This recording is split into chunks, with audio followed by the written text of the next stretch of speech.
Wow, am I really disappointed by the final Resident Evil movie? Because I wasn't expecting a whole lot from it, but I don't think I got even a good send off for this movie. None of us did. We were expecting something significant, all the pieces of the puzzle coming together, and it doesn't really.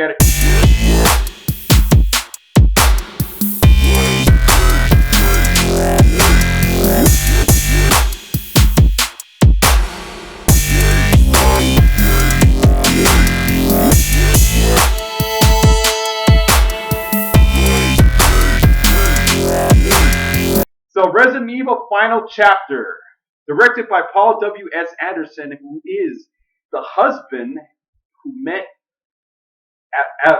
lead actress Mila Jovovich on this movie, playing Alice, who's been playing Alice since 1999 or 2000, or the original Resident Evil movie. As history tells us, there's not many video game movies that you can actually really say they delivered on any type of scale, on any type of demographic. Because, okay, I'm talking about movies like Doom, that being one of them, as well as Mortal Kombat, which is the only video game based movie that kind of hit the mark a little bit. It is an old favorite of mine. Being a Resident Evil fan, I played the video games. I finally saw the movie with Michelle Rodriguez and Mila Jovovich, and like I said, I was pleasantly surprised because at the time zombie movies were not really popular. It kind of brought back the undead to the big screen, because they have been making zombie movies in straight to DVD, uh, as well as VHS at the time, but not a single movie really delivered on, like I said, on a national basis, on a national type of demographic like this movie. It comes in. Okay, fast forward. Okay, Resident Evil Final Chapter kind of sums up every single movie we've seen up to this point, and it kind of has this huge monologue again, and Alice kind of just monologues through everything to kind of bring us up to speed what's happened the last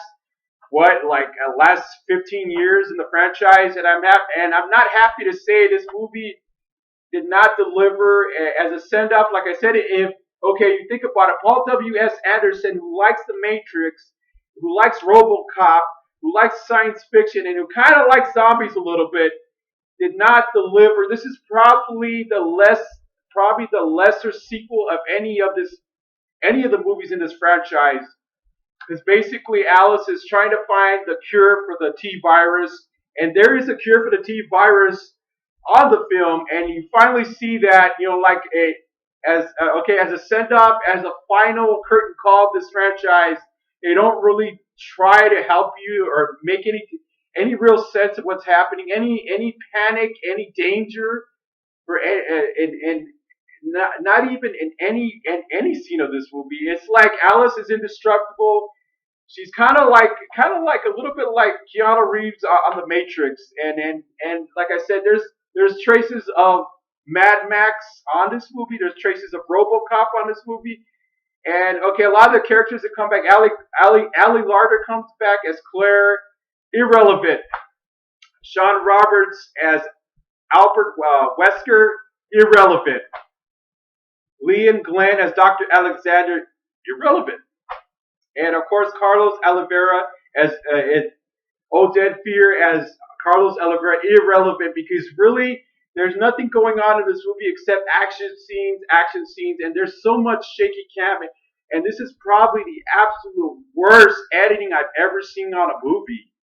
Absolute worst editing I've ever seen on a movie.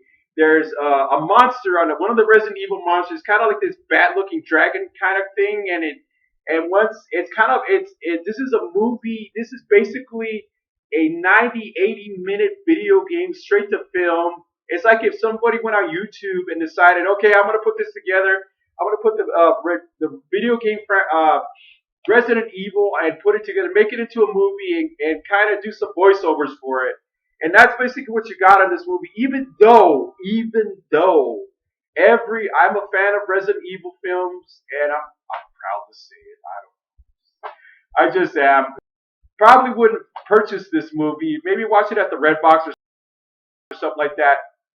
And Resident Evil, Paul W.S. Anderson is probably the only thing he's really concerned. He's not concerned with storytelling on this movie. He's not really concerned with, I guess, making a really good action movie. He just wants to kind of smash together a bunch of scenes, a lot of exposition scenes. He just wants his wife to look really unkillable, and that's exactly there's not a single moment on this movie where you feel like Alice is gonna die or she is in danger. Because now I'm gonna get to the spoilers of this movie because I really need to get this off my chest, man. I just need to, man. I'm just like so.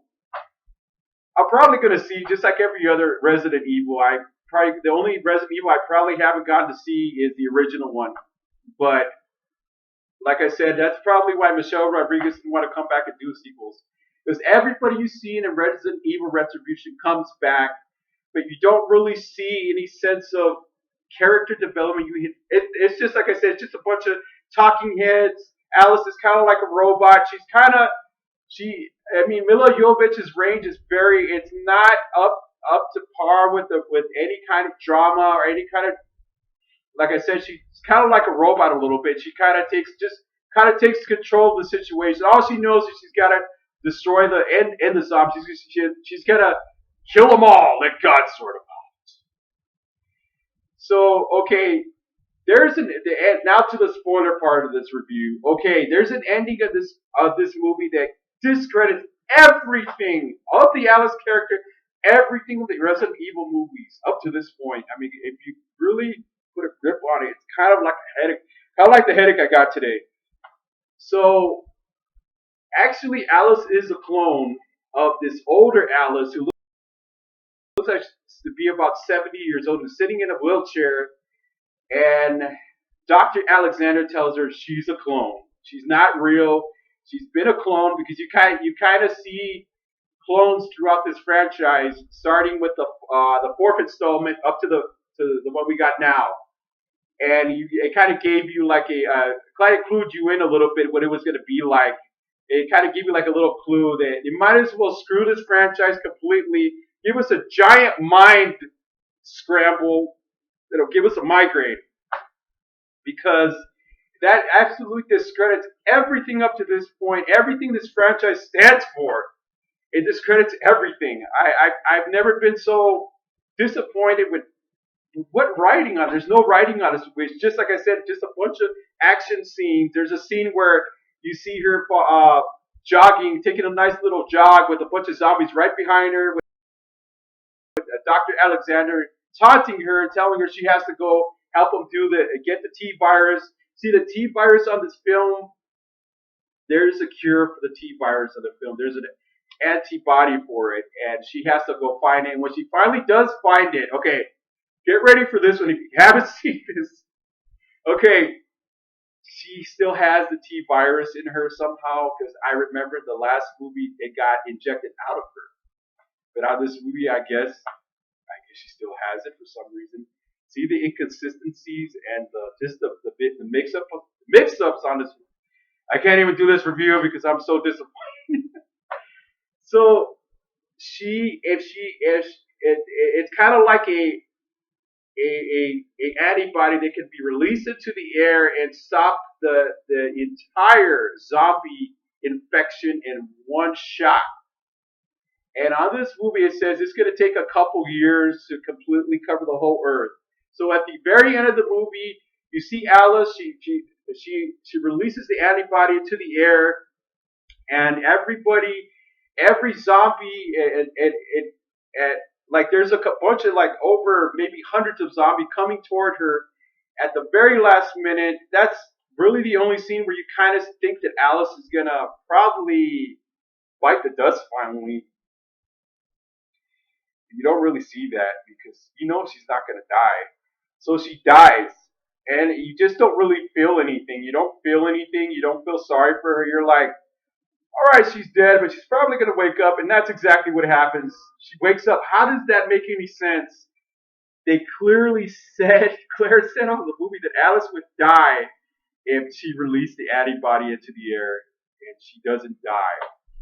So this movie's cluing you in that there's gonna be a sequel or maybe a reboot, because at the very end you know it's there's gonna be more, probably more misadventures with Alice. Okay, there's probably gonna be more of them, and you're just kind of like dreading if they're gonna actually go and reboot the franchise, or they're gonna actually have. I would love to see Mila Jovovich come back, but I really would love to see her do something that's that's out of her range of acting, that's out of her league, really, because you want to see her do something that really makes you feel sorry for her, that really makes you see the struggle, that really makes you see everything that up to this point that meant anything is completely discredited. Because remember, she's a clone. Remember, she's gonna die if they release the antibody to the air, and she doesn't die. So that's cluing you in. There's gonna be another one. Yeah, and I can't wait. Honestly, I can't wait. Okay, I give Resident Evil the final chapter. The final chapter. I give this movie a 4 out of 10. Be one dimensional, kind of like if you saw or watching this movie in 3D, or even if you weren't, have you ever seen those lights that flicker kind of when they're about to go out? You know, you ever seen that? Like a light bulb starts to flicker, it looks like it's gonna turn off. That's kind of what it looks like on this movie. You're gonna probably have Down syndrome watching this movie because of the bad editing, the bad fight scenes, and this movie could have been a good send off, but they really did not try. I don't think Paul W.S. Anderson, that's his wife, for crying out loud. You think he would have tried a little bit? Just a little tad bit? Alright, if you like this video, please like this video. Please share this, the Film View Network, to your friends. And this is the YouTube alternative. And I will be sharing more videos really soon. I'm going to go do the whole entire Resident Evil franchise from the beginning to Retribution. So hopefully we'll get. I want to explore go back and watch every Resident Evil movie. Okay.